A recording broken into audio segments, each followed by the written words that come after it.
Everyone in town knew about the Hillridge crew.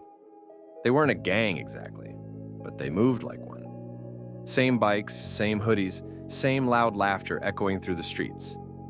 If you were between the ages of 13 and 17, you either wanted to be in their circle or desperately hoped they wouldn't notice you. Josh didn't want trouble. He liked sketching in his notebook and hanging out with his dog, Max. But in 10th grade, things started shifting. His best friend Dylan started hanging out with the Hillridge crew after school. It started small, just shooting hoops or riding bikes around town. Then came the loitering, the pranks, the not-so-funny jokes at the expense of quiet kids like Josh. "You should come chill with us," Dylan said one afternoon. "It's better than sitting home drawing cartoons, man." Josh hesitated. Dylan had never made fun of him before, but now his words felt sharp. Still, part of him longed to belong, to be accepted. So he agreed. That night, he met them at the gas station. One of the older guys, Trey, tossed him a black jacket. "You're in if you wear this," he said with a grin. Josh pulled it on. It smelled like cigarette smoke and had a faded skull stitched onto the sleeve. It was a size too big. As they walked the streets, knocking over trash cans and laughing, Josh stayed quiet.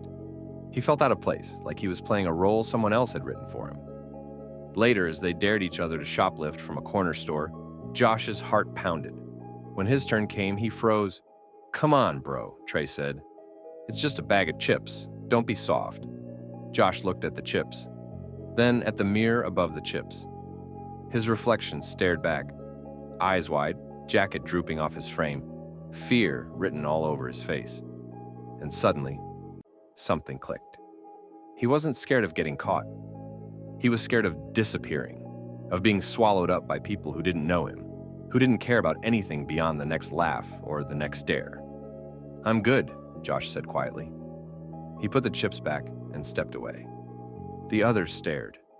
"Seriously," Trey scoffed. Josh took off the jacket and held it out. "It doesn't fit." Dylan looked torn but didn't say a word. Josh walked out head high, heart pounding for different reasons now. That night he sat in his room with Max curled at his feet. He picked up his sketchbook and drew the jacket. But this time, it was a monster, swallowing a stick figure whole. Beneath it he wrote, "Better to be alone in your truth than lost in someone else's lie." Over the next few weeks, things shifted again. Dylan stopped texting. The Hillridge crew moved on to other new recruits. Josh felt the loneliness creep in, but it didn't linger long. A classmate named Leo saw one of Josh's sketches during study hall and asked about it. They started talking. Turned out Leo was into animation. Soon they were swapping ideas, collaborating on a short story for the school's digital zine. Josh still missed the idea of having a crew, but not that crew. He learned that having your own identity, your own voice, was armor. It protected you from blending into people who didn't see your worth. He never wore that kind of jacket again. Instead, he wore what fit him, literally and metaphorically.